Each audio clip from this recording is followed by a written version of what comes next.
Magandang araw o gabi po, Sir Eric. Ako po si Rodolfo, taga San Fabian.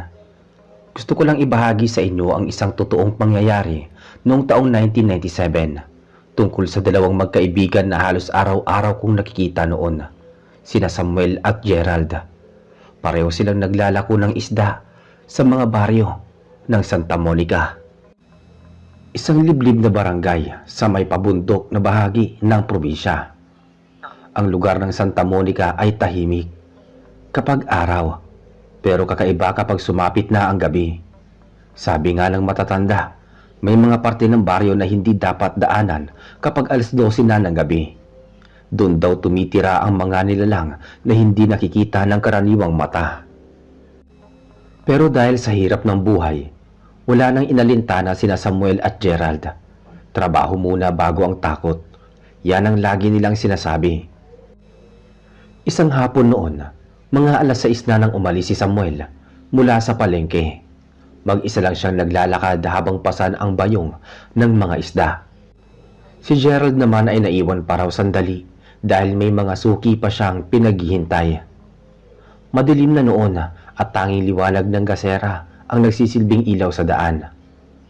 Ang Santa Monica kasi noong panahong yon ay halos walang linya ng kuryente sa bandang dulo.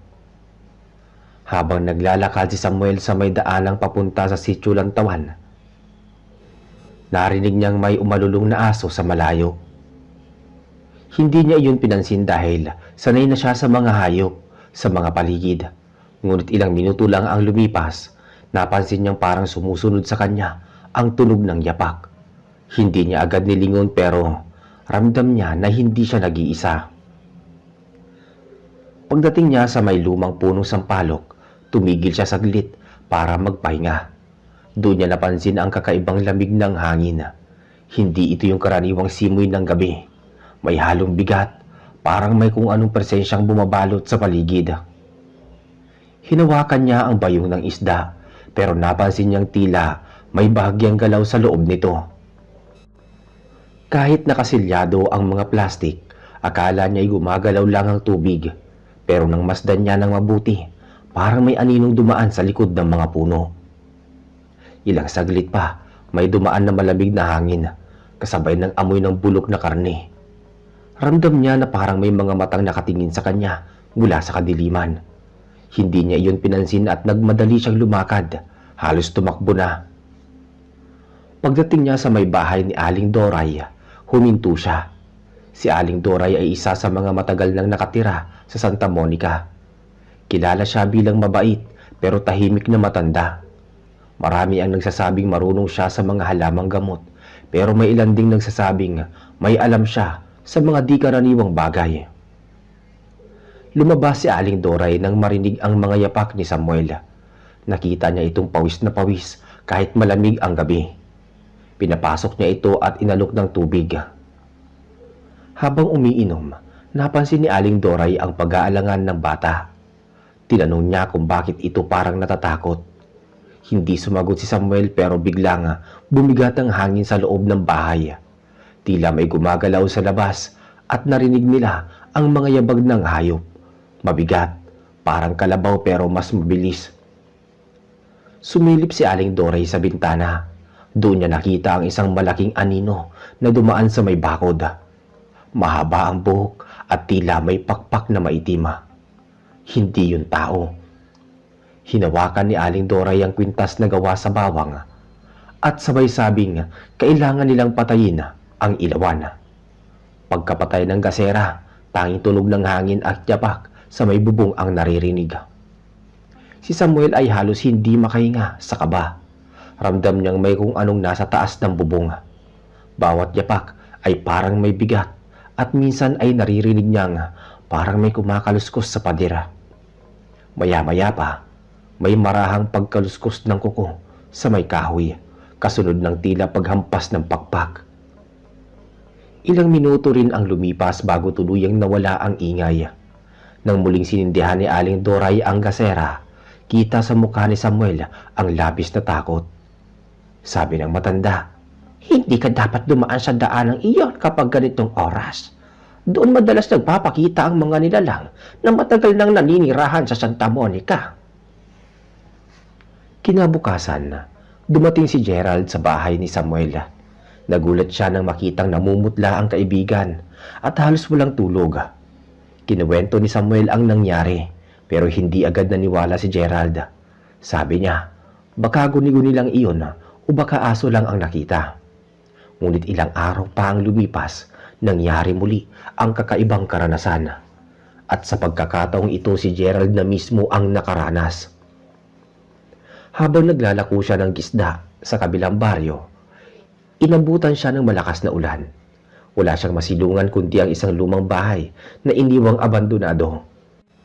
Pumasok siya roon para hindi mabasa, pero agad niyang naamoy ang matapang na halimuyak ng dugo. Akala niya'y may hayop lang na patay. Ngunit nang ilawan niya ang paligid, may nakita siyang mga laman loob na nakasabit sa kisame. Tuyo parang ginawang alay. Nang umalingaw-ngawang isang tunog mula sa likuran, mabilis siyang tumakbo palabas. Ngunit sa kanyang pagtakbo, napansin niya ang isang babaeng nakatayo sa may puno, nakaputi at may mahabang buhok. Nakatungo ito pero sa bawat hakbang ni Gerald, tila sumusunod ang babae. Hindi gumagalaw ang paa pero biglang napapalapit. Kinabukasan dinala ni Gerald ang nakita sa mga tao. Doon na rin nagpunta si Samuel at ipinagtapat na pareho silang nakaranas ng kakaiba. Doon nila nakilala si Karen, ang pamangkin ni Aling Doray na bagong lipat noon mula sa bayan. Tahimik at mailap si Karen, ngunit tila may alam siya tungkol sa nagaganap. Madalas daw siyang nagigising sa gabi at naririnig ang mga ingay sa bubong ng bahay niyang tiyahin. Isang gabi, nang magkasabay sina Samuel at Gerald at Karen pauwi mula sa palengke, biglang humangin ng malakas. Napundi ang lampara at sa kadiliman narinig nila ang isang malakas na sigaw ng babae. Mahaba, parang halo-halo ng iyak at halakhak. Nang sindihan muli ni Samuel ang ilawan, nakita nila sa malayo ang isang nilalang na nakasabit sa puno. Ang katawan ay parang tao pero ang muka ay wala na sa ayos. Parang hinugot mula sa loob ng bangkay. Doon nila napagtanto na hindi lang basta kwento ang mga sabi-sabi tungkol sa Santa Monica. Ang lampara ay bahagyang nanginig sa kamay ni Samuel habang tinatamaan ng mahina nitong liwanag ang anyo ng nilalang sa puno. Ang katawan noon ay payat, mahaba ang mga braso at tila may kumikintab na likido na tumutulo mula sa tiyan. Hindi gumagalaw ngunit ramdam nila ang malamig na presensya na nagmula rito. Si Karen ay nananatiling nakapikit, hawak ang rosaryo sa bulsa. Samantalang si Gerald ay napapaatras sa talos, mapabagsak ang bitbit na bayong ng isda. Hindi nagtagal, biglang humangin ng malakas. Napunti ang lampara at sumalubong sa kanila ang matinding dilim. Ang mga puno ay tila may buhay, gumagalaw sa direksyon nila, at sa bawat hampas ng hangin ay may kasabay na kakaibang amoy ng dugo at bulok na laman. Naramdaman ni Samuel na parang may dumaan sa likod niya, mabilis, malamig at parang hangin na may bigat. Nang muling sumindi ang lampara, wala na ang nilalang sa puno. Tanging bakas ng dugo at mga punit na dahon ang naiwan. Nagmamadali silang tatlo, papunta sa bahay ni Aling Doray. Pagdating nila doon, sinalubong sila ng matanda na tila alam na kung anong nangyari. Tahimik lang ito at agad kinuha ang isang mangkok ng langis na may halong dahon ng basil at luya. Pinahid niya ito sa mga noo ni Samuel at Gerald at Karen. Sabay sabing, huwag lalabas hanggat ang araw ay sumikat. Habang nagkukulong sila sa loob, patuloy ang pagkaluskos sa labas ng bahay. Tila may mga kuko na humahaplo sa dingding at paminsan-minsan ay may tunog ng pakpak na lumilipad sa paligid. Umabot ng halos 3 oras ang ganoong kalagayan hanggang sa unti-unting tumahimik ang paligid. Nang mag-umaga na, saka lamang sila nakatulog. Kinabukasan, pinuntahan ni Gerald ang lugar kung saan nila nakita ang nilalang. Ngunit sa kanilang pagdating doon, wala ni bakas ng dugo o dahon ang nasira. Parang walang nangyari, ngunit sa ilalim ng lupa, sa mismong ugat ng puno, may nakita siyang maliit na buto. Hindi hayop kundi buto, parang galing sa daliri ng tao. Kinuha niya iyon at dinala kay Aling Doray. Nang makita ito ng matanda, napabuntong hininga siya. Sabi ni Aling Doray, ang ganitong uri ng buto ay ginagamit daw ng mga nilalang na kumakain ng laman ng tao. Ginagawa nilang tanda sa mga lugar na kanilang binabalikan. Ibig sabihin, kung saan man nila nakita ang nilalang, babalik pa ito. Lumipas ang ilang gabi na tahimik, ngunit bandang kalagitnaan ng buwan, nagsimula na namang makaramdam ng kakaiba ang buong baryo. May mga alagang baboy na natatagpo ang patay, tuyo ang dugo, at may hiwang maliit sa leeg. May mga manok na bigla na lang nawawala kahit nakakulong. Nagsimula ng kabahan ang mga tao at muling nag-umpisa ang mga kwentuhan tungkol sa aswang na matagal nang nananahimik sa Santa Monica. Isang gabi, nagpasya si Samuel at Gerald na magbantay. Nagdala sila ng itak, bawang at langis. Sumama din si Karen kahit pinipigilan ni Aling Doray. Sabi ni Karen, kailangan nilang malaman kung totoo nga ba ang nilalang na iyon at kung bakit sa kanila ito nagpapakita. Nagpunta sila sa may ilog kung saan madalas nilang dinadaanan kapag pauwi. Doon nila tinatago ang mga natitirang isda kapag hindi nabebenta. Habang nakaupo sila sa tabi ng batis, tahimik ang paligid. Ang tanging naririnig nila ay lagaslas ng tubig at huni ng kuliglig. Ngunit nang sumapit ang 12:00, unti-unting tumigil ang mga kuliglig. Nawala ang hangin at biglang nagbago ang amoy ng paligid. Amoy dugo, amoy patay. Si Samuel ay napatingin sa tubig at napansin niyang tila may dumadaloy na pulang likido. Hindi niya alam kung guni-guni lang, pero nang ilawan ni Gerald gamit ang lampara, malinaw nilang nakita ang kulay pula sa tubig. Parang may pinagugasan ng laman o dugo ng hayop, ngunit wala namang katayan sa paligid. Mula sa kabilang dulo ng ilog, may lumabas na babae. Mahaba ang buhok, nakaputing duster at basang-basa ang katawan.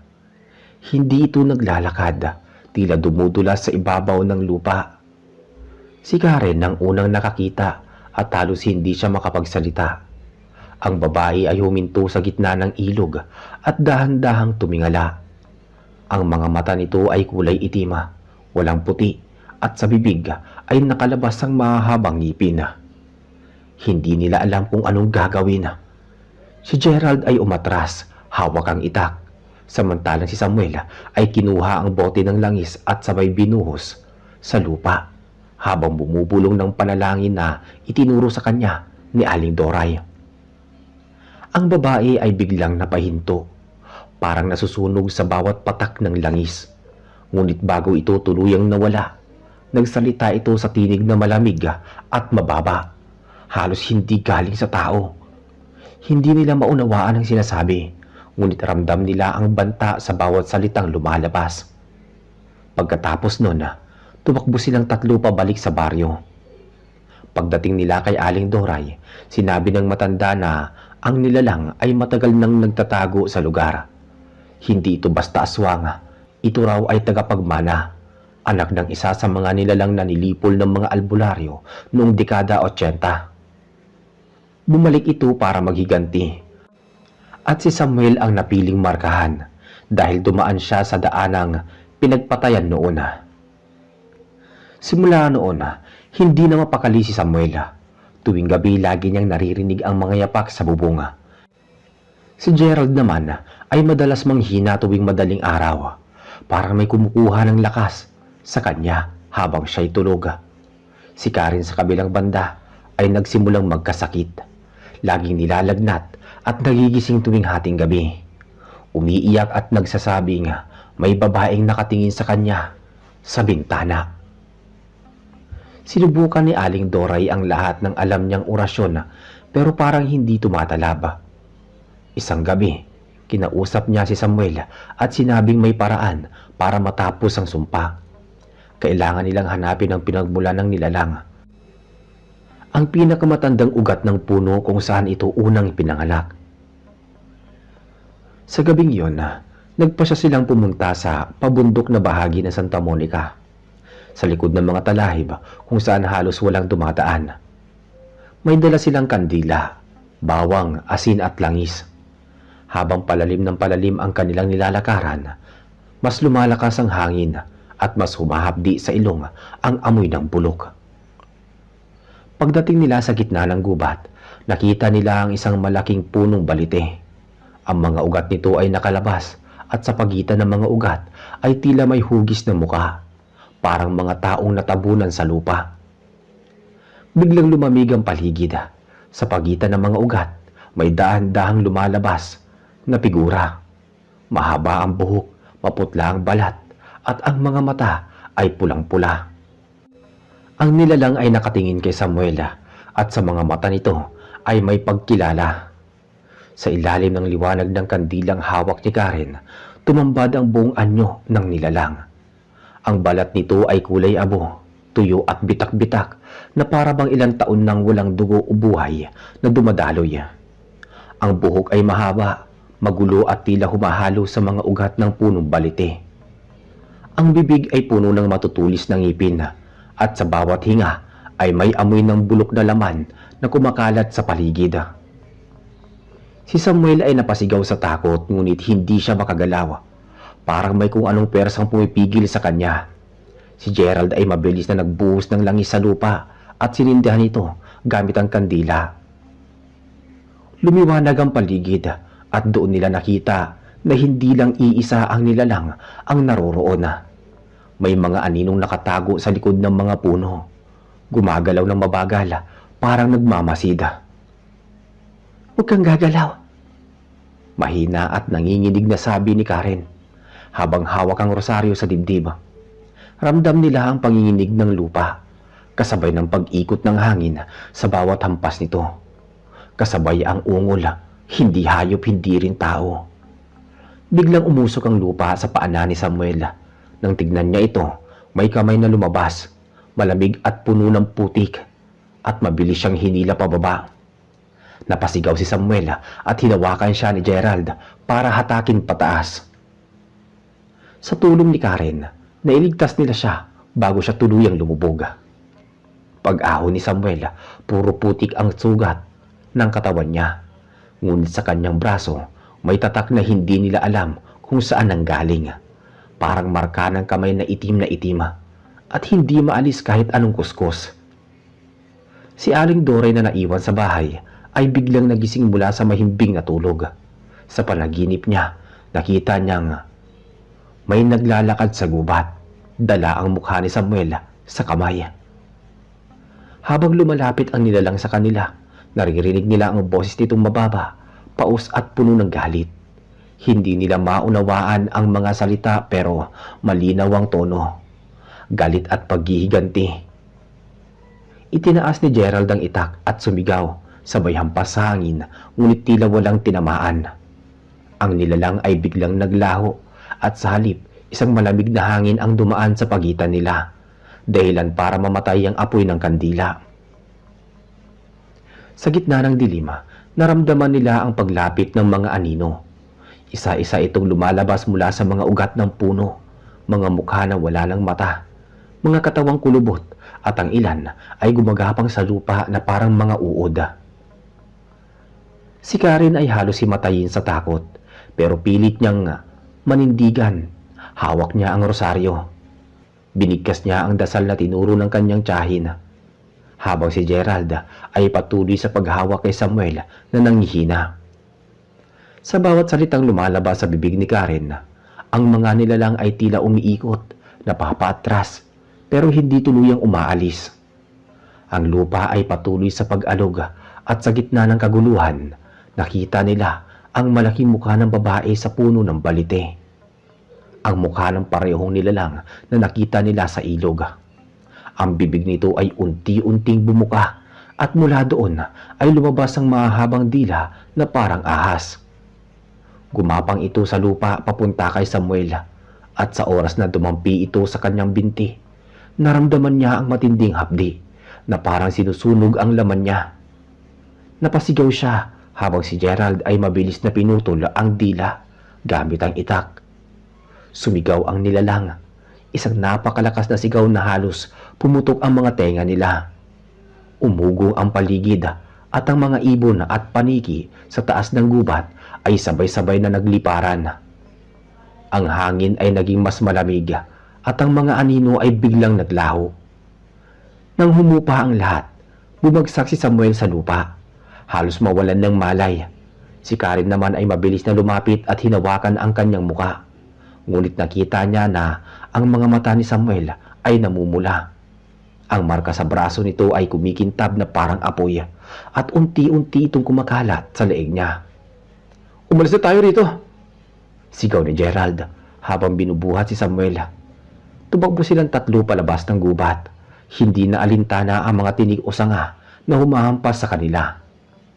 Nang makalabas sila sa bukas na daan, napansin nilang sumisikat na ang araw. Sa unang sikat ng liwanag, huminto si Samuel at nagpahinga ng malalim. Parang may kung anong biglang nawala sa paligid. Ang bigat, ang amoy at ang lamig ng hangin. Pagdating nila sa bahay ni Aling Doray, sinalubong sila ng matanda na may hawak na palaspas at bote ng langis. Agad niyang pinahirang ng langis ang sugat ni Samuel, pero nang makita niya ang marka, napaluha siya. Hindi na raw iyon ordinaryong sugat, kundi tanda ng pagsasanib.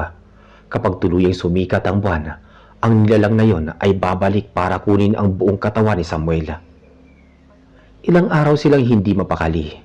Si Samuel ay madalas na magising sa gabi, pawis na pawis, at minsan naglalakad sa labas nang hindi niya alam.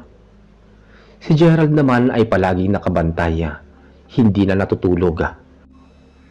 Si Karen naman ay patuloy sa pagdarasal at paglalagay ng mga bawang sa bawat sulok ng bahay. Ngunit isang gabi, nang mag-isa si Gerald sa labas, narinig niya ulit ang huni ng babae. Mahaba, malungkot at parang nagmumula sa malayo.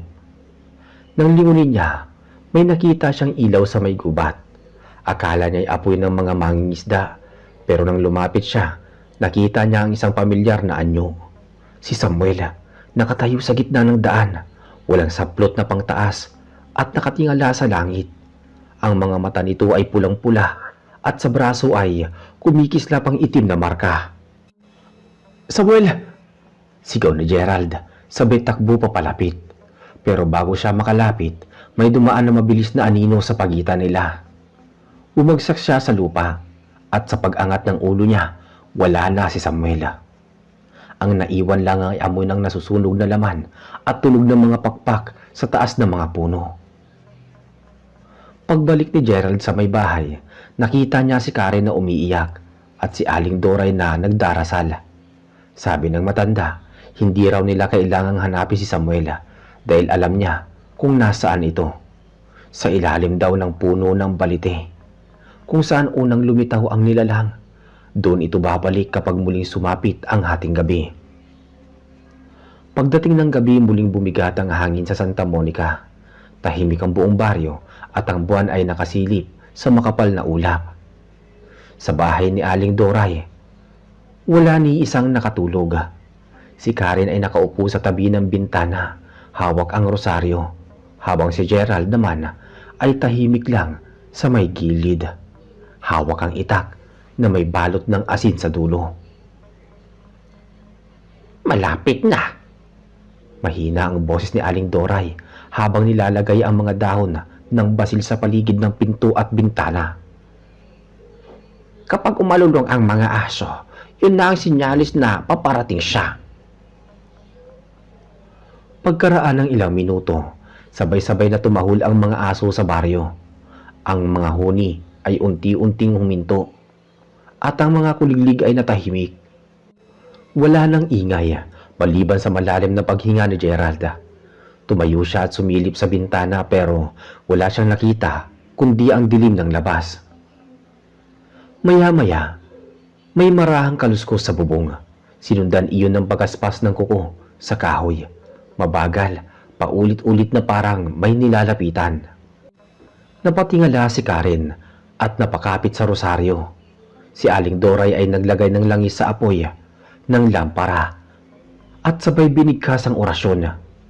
Ang mga anino sa dingding ay nagsimulang gumalaw kahit hindi umaalo ng apoy. Isa sa mga anino ay unti-unting humaba, nagkaroon ng hugis ng tao at sa bawat sandali ay parang lumalapit sa kanila. Tumigil ang lahat nang biglang may malakas na kalabog sa bubong kasunod ng pagputok ng mga kahoy. Bago pa makakilo si Gerald, bumagsak ang isang nilalang mula sa itaas. Ang anyo ay mahaba, payat at ang balat ay parang nasusunog sa ilalim ng liwanag. Ang mga mata nito ay kulay pula at sa gilid ng bibig ay may mga patak ng dugo. Nang tumama ang liwanag sa mukha nito, sabay silang napatras. Si Samuel ang nakatayo sa gitna ng sala, pero hindi na siya mukhang tao. Ang balat niya ay kulay abo at ang braso ay patuloy na kumikintab ang itim na marka. "Samuel!" Mahinang sabi ni Gerald ngunit walang sumagot. Nakatitig lang si Samuel, tahimik ngunit sa bawat hakbang niya ay nag-iiba ang hangin. Parang unti-unting nalalason ang paligid. Itinaas ni Aling Doray ang bote ng langis at hinagis iyon sa sahig, sabay sigaw ng panalangin. Sumabog ang apoy at saglit na bumalat sa katawan ni Samuel. Ngunit hindi siya nasunog. Sa halip, lumakas ang hangin sa loob ng bahay at namatay ang apoy ng lampara. Ang paligid ay binalot ng kadiliman. Mula sa madilim, maririnig ang pag-iyak ni Karen, ang pag-ungol ni Gerald at ang mababang tinig ni Samuel na parang may binubulong. Nang bumalik ang liwanag, si Karen ay nakatumba sa sahig, nanginginig at puno ng dugo ang kamay. Si Gerald ay hawak pa rin ng itak, pero ang mga mata niya ay nakatingin sa kawalan. Si Samuel ay nakatayo sa gitna, nakatingala at ang katawan ay unti-unting bumabalik sa dati. Ang mga marka sa braso ay kumupas at ang kulay ng balat niya ay naging normal muli. Bumagsak siya sa lupa at nawalan ng malay. Lumapit si Aling Doray at tinitigan ang kanyang leeg. Mahina pa ang tibok ng puso ngunit buhay pa. Si Karen ay umiiyak habang hinahawakan ang braso ni Samuel. Si Gerald naman ay nakatulala, parang hindi makapaniwala sa mga naganap. Ngunit bago pa man sila makapagpahinga, narinig nilang muli ang ungol mula sa labas ng bahay. Mabagal, mabigat at tila nanggagaling sa lupa. Umuga ang sahig at mula sa ilalim, may lumabas na kamay na kulay abo. May matutulis na kuko at isa pa hanggang sa maging 3. Mabilis na binuksan ni Gerald ang pinto at hinila palabas sina Karen at Samuel. Tumakbo silang 3 papunta sa likod ng bahay kung saan may daan papunta sa ilog. Ang langit ay madilim pa at ang buwan ay natatakpan ng ulap. Sa likod nila, naririnig nila ang mga sigaw ni Aling Doray na patuloy ng pagdarasal. Pagdating nila sa ilog, huminto si Gerald para huminga. Si Samuel ay halos hindi makalakad at si Karen ay nanginginig pa rin. Ngunit mula sa kabilang dulo ng ilog, may nakita silang liwanag. Kulay pula, mahina pero kumikintab. Akala nila'y apoy. Ngunit nang lumapit sila, nakita nila na mata pala iyon. 2 kumikislap sa kadiliman. Sa sumunod na sandali lumitaw ang nilalang. Mas malaki ito kaysa sa dati. Mas maitim ang balat at ang mga pakpak ay nagkakalampag na parang mga sanga ng puno. Ang mga mata nito ay diretso ang tingin kay Samuel at sa bawat paghinga nito ay nararamdaman nila ang lamig ng gabi na parang nagyelo sa balat. Si Gerald ay sumigaw at hinampas ng itakang lupa, sabay-sabay ng asin at langis sa hangin. Ang nilalang ay umatras ngunit agad ding bumawi. Lumipad sa ere at bumagsak sa likuran nila. Bumagsak sa lupa si Karen at hinila siya ni Samuel papalayo. Biglang umilaw ang paligid, nang sumikat ang buwan mula sa ulap. Ang liwanag nito ay tumama sa katawan ng nilalang at doon nila nakita ang mukha nito ng malinaw. Mukha itong babae, ngunit ang balat ay puno ng hiwa at sugat. Ang mga mata ay umiiyak ng itim na dugo. Sa bawat patak ng luha, ang lupa ay nagdidilim. Si Samuel ay sumigaw, hawak ang kanyang ulo at muling lumitaw ang itim na marka sa kanyang braso. Parang may humihila sa kanya pabalik sa nilalang. Si Karen ay humarang at hinampas ang rosaryo sa lupa, sabay dasal ng malakas. Tumigil ang hangin. Ang nilalang ay napatras pero biglang bumalik at inabot ang leeg ni Karen. Napasigaw siya sa sakit, habang si Gerald ay tumalon at tinaga ang braso ng nilalang. Umalingaw-ngaw ang malakas na sigaw at sa loob ng ilang segundo, tumigil ang lahat ng tunog. Nang muling tumama ang liwanag ng buwan, wala na ang nilalang. Si Karen ay nakahandusay sa lupa. Humihinga pa pero mahina. Si Samuel ay nakatingin sa kanya, nanginginig, habang si Gerald ay nakaluhod. Pagod na pagod at halos mawalan ng malay. Mula sa malayo, narinig nilang muli ang tinig ni Aling Doray. Tumatawag sa kanila. Mahina pero malinaw. "Bumalik kayo rito." Nanginginig pa rin si Karen. Nang buhati niya si Samuel, habang si Gerald ay nakasunod, nakahawak pa rin sa dugo ang itak. Tahimik silang tatlo habang naglalakad pabalik sa bahay ni Aling Doray, kung saan patuloy pa rin naririnig ang mahina ngunit tuloy-tuloy na dasal ng matanda. Habang naglalakad, napansin ni Gerald ang bakas ng kamay sa lupa. Mahaba, malalalim at basang-basa ng itim na likido. Tumigil siya sandali at napansin sa paligid. "May kasama pa yon?" Mahina niyang sabi, pero hindi na sumagot si Samuel. Nakatingin lang ito sa kawalan, parang may pinakikinggan na tinig na sila lang ang nakakarinig. Pagdating nila sa bakuran, nakita nila ang bahay ni Aling Doray na nakabukas ang pinto at ang liwanag ng lampara ay nanginginig sa hangin. Pumasok sila ng dahan-dahan. Sa loob nakaluhod si Aling Doray sa gitna ng sala.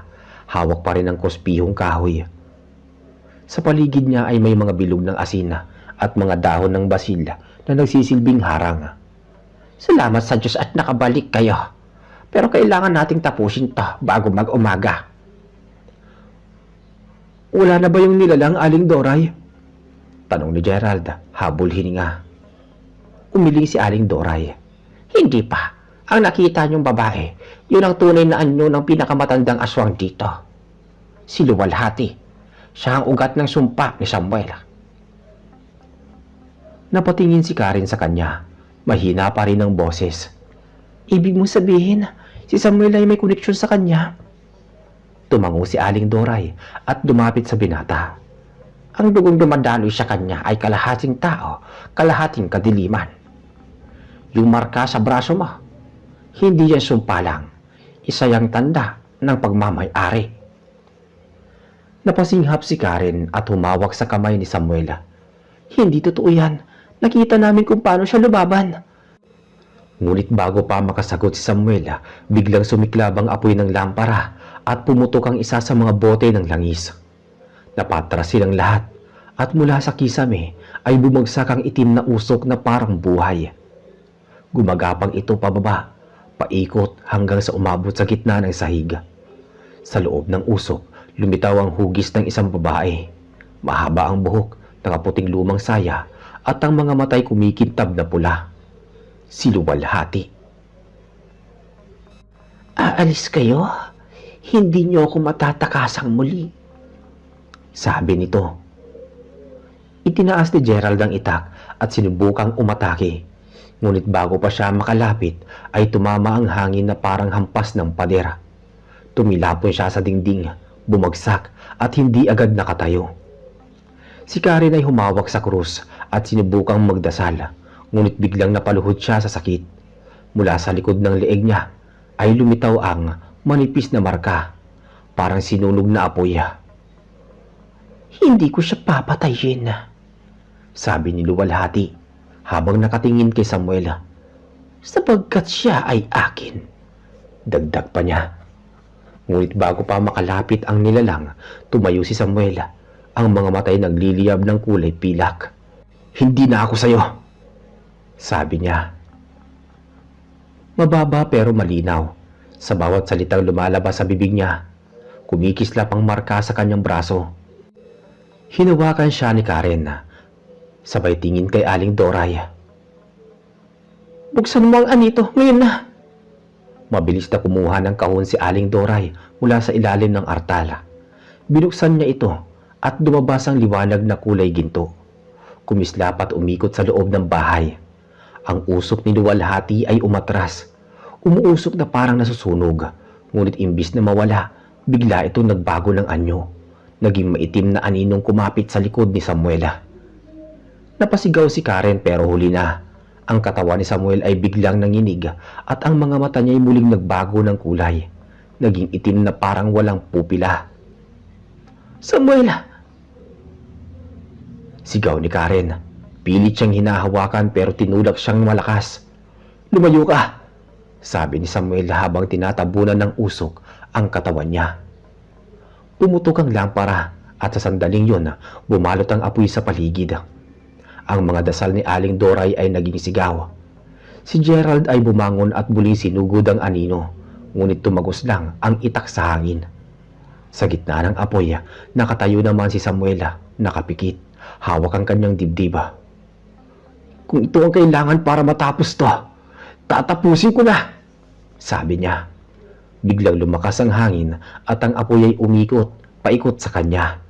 Parang umiikot na bilog ng liwanag at dilim. Sa bawat pag-ikot, ang katawan niya ay nag-iiba. Unti-unting nagiging anyong halimaw, pero ang mukha ay nananatiling tao. Si Karen ay napasigaw habang hinihila siya ni Gerald palabas ng bahay. Hindi mo siya maliligtas kung mananatili ka, sigaw ni Gerald habang ang buong paligid ay nanginginig. Paglingon nila, nakita nilang nagliyab ang bahay ni Aling Doray at sa gitna ng apoy ay ang silweta ni Samuel. Nakataas ang kamay at mula sa kanyang katawan ay lumabas ang liwanag at itim na usok na magkasabay. Sa labas ng bahay, habang nakaluhod si Karen na tumiiyak, biglang tumigil ang hangin. Tahimik ang paligid pero sa gitna ng dilim, narinig nilang muli ang boses ni Aling Doray. Pahina, halos pabulong. At sa di kalayuan, may marahang yabag na narinig. Mabigat, mabagal, papalapit. Sa gitna ng abo at usok, unti-unting lumitaw ang isang anyo, si Samuel. Nakatayo siya. Balot ng abo, ang mga mata ay balik na sa dating kulay. Nakayuko siya, pagod na halos mawala ng lakas. Nang makita siya ni Karen, dali-dali siyang tumakbo papalapit. Niyakap ito ng mahigpit habang umiiyak. Akala ko wala ka na, sabi ni Karen. Mahina ang sagot ni Samuel, halos paos. Tapos na yung sumpa, pero hindi siya tuluyang nawala. Napatingin si Gerald sa paligid at doon nila napansin na wala na si Aling Doray. Ang bilog ng asin sa lupa ay nabura at ang altar na dati ay maliwanag ay pawang abo na lang.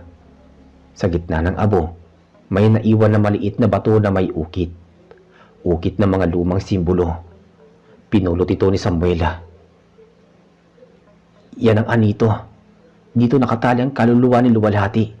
Hindi siya tuluyang mamamatay hanggat hindi ito hinahandog sa lugar kung saan siya unang sinilang, sabi ni Samuel. Tahimik si Gerald at Karen, parehong nakatingin sa anitong hawak ni Samuel. Kinabukasan ng medyo luminaw na ang langit, naglakad silang tatlo papunta sa tabing sapa. Ang paligid ay tahimik, tanging lagaslas ng tubig at huni ng uwak ang maririnig. Sa ilalim ng lumang puno ng balete, nakita nila ang hukay na parang dati nang ginamit. May lumang krus na natabunan ng mga damo at dahon. Lumuhod si Samuel at nilagay ang anito sa lupa. Dito ko na binabalik, mahina niyang sabi. Tinapik siya ni Gerald sa balikat at si Karen naman ay lumuhod sa tabi niya sabay sabing, tapusin na natin para matahimik na siya. Habang sabay-sabay silang nagdarasal, biglang umihip ang hangin. Malakas, paikot-ikot, hanggang sa maglabas ng liwanag mula sa ilalim ng lupa. Ang liwanag ay namistulang apoy na kulay ginto, at sa gitna nito, sumilay ang anyo ni Aling Doray. Payapa ang mukha, nakangiti. "Salamat," sabi niya, at unti-unti siyang naglaho sa hangin. Sa huling sandali lumitaw din ang anino ni Luwalhati. Hindi na tulad ng halimaw na nakita nila kagabi. Isa na siyang babaeng payapa, nakatingin kay Samuel at mahina ang ngiti. "Malaya na ako," bulong neto, bago tuluyang naglaho. Nang matapos ang lahat, tuluyan ng lumiwanag ang paligid. Ang hangin ay tila naging magaan at ang sapa ay umagos ng mas malinaw kaysa sa dati. Ngumiti si Samuela, pagod man ay ramdamang ginhawa. Lumakad silang tatlo palayo sa lumang balite, habang sa likod nila, ang lupa ay unti-unting nagsara at ang liwanag mula sa hukay ay tuluyang naglaho. Mula noon hindi na muling nakita ni Samuel ang mga kakaibang anino sa paligid ng Santa Monica. Bumalik sila sa kanilang pamumuhay bilang mga naglalako ng isda. Ngunit sa bawat dapit hapon, bago umalis ng baryo, lagi silang tumitigil sandali sa may sapa. Nag-aalay ng tahimik na dasal para sa mga kaluluwang hindi na bumalik. At tuwing umiihip ang malamig na hangin mula sa bundok, parang naririnig pa rin nila ang boses ni Aling Doray.